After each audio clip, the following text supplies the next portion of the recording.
Sir আমার সরকারের পক্ষ থেকে এসেছি, ফ্যামিলি কার্ডে সার্ভে করি। এখন তো এই প্রতি মাসে 2500 টাকা করে পাবেন, তার সাথে চাল ডাল আলু মশলা সব ফ্রি। ও আচ্ছা, ভাই তোমার ভাই সদস্য সংখ্যা কয়জন? আমার তো ওই মোট 4 জন। মুই, মোর মাইয়া আর ওই ছোট ছোট 2 নম্বর বেড়া। আচ্ছা তা তোমার বড় বেটাটার নাম কি? কার? আরে ভাই তোমার বড় বেটাটার নাম? আরে ভাই কার? আরে ভাই তোর বড় বেটাটার নাম কি? আরে ভাই মোর বড় বেড়াটার নামই হইছে কার। ও নামে কার? তা তোমার ছোট বেটাটার নাম কি? ওর। আরে ভাই ওয়ার নয়, তোমার ছোট বেটাটার নাম কি? আরে ভাই ওর। বেশ ভাই, আরে ওয়ার নাম মুই জানো, তোমার ছোট বেটাটার নাম কি? আরে ভাই মোর ছোট বেড়াটার নামই হইছে ওর।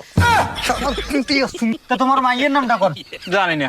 মানে তোমার মাইয়ের নাম জানেন না? আরে ভাই কলুঙ্গি তো জানি না। আরে ভাই এর কি মারিস? তোর বউয়ের নাম জানিস না? আরে ভাই বুঝার চেষ্টা কর, মোর বউয়ের নামটাই হইছে জানি না বেগম। আচ্ছা বাদ দে, তা তোর নিজের নামটা কত? আমার। হ্যাঁ রে ভাই তোমার। আমার। আরে এই শালা ধরি মারিম না কিরে? আরে ভাই মুই এটা কাজ জিজ্ঞাসা করম শুনি, এটা না মুই তোমাকে জিজ্ঞাসা করম শুনি। তোমার নামটা কি? আরে ভাই মোর নামটাই হইছে আমার উদ্দিন। ইস, তেরি। আর সরকারি মুই কাজে করিম না, ছিলে মনে হয় সব গাঁজা খেয়ে বসিয়েছে। এ চল বাইরে আমার কামলা দিয়ে ক্ষমতা নেই, সরকারি কাজ আর করিস।